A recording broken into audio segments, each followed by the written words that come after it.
Predtým, než si povieme frázy a nejaký ukážkový rozhovor, základné slovíčka, ktoré sú tiež veľmi dôležité, sú údaje o cene. Der Preis, cena. 100 Cent, das macht 1 Euro. 100 centov rovná sa alebo robí to 1 euro. 4 Euro, 4 eurá, 20 Cent, 20 centov. Ak teda chceš povedať hosťovi, že má platiť iba niekoľko centov, 0, niečo, tak povieš v centoch. Ak je to už ale nejaké euro a k tomu sú centy, tak povieš 3 Euro 50. 3,50. 3 eura 50 centov. Guten Tag, was wünschen Sie? Dobrý deň, čo si želáte? Eine Tasse Kaffee, bitte. Šálku kávy, prosím. Mit Milch oder ohne? S mliekom alebo bez? Môžeš sa spýtať mit Milch oder ohne Milch? Ale nie je potrebné slovičko Milch znovu opakovať, takže sa môžeš spýtať iba mit Milch oder ohne? Ohne Milch, bitte. Bez mlieka, prosím. Und was darf es bei Ihnen sein?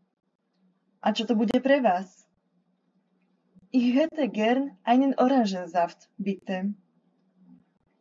Rada by som si dala pomarančový džús, prosím. Ich hätte gern, rada by som mala, podmieňovací spôsob. Orangensaft, pomarančový džús. Ja, sofort. Áno, ihneď. Der Tischläufer. Štóla. Schmale, lange Tischdecke. Úzky, dlhý obrus. Schmal, úzky, lang, dlhý, Tischdecke, obrus. A keďže je die Tischdecke, ako sme si už spomínali, preto je tu koncovka e. Schmale, lange Tischdecke. Der Tischvorhang.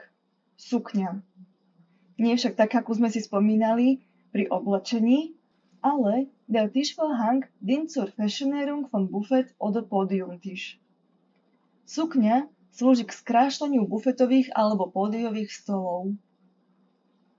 Vidíš ju aj tu na obrázku. Dienen slúžiť, Fashionierung skrášlenie, zu der, skratený tvar, zur Fashionierung, von Buffettisch, bufetových stolov, oder Podiumtisch, alebo pódiových stolov. Die Stuhlhusen, návleky na stoličku. Takisto sa používajú k skrášleniu stoličiek.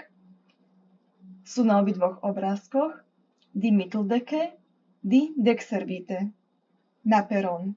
Bedeckt nur den mittleren Teil eines Tisches. Pokrýva iba strednú časť stola. Bedecken pokrývať. Mittleren Teil, strednú časť.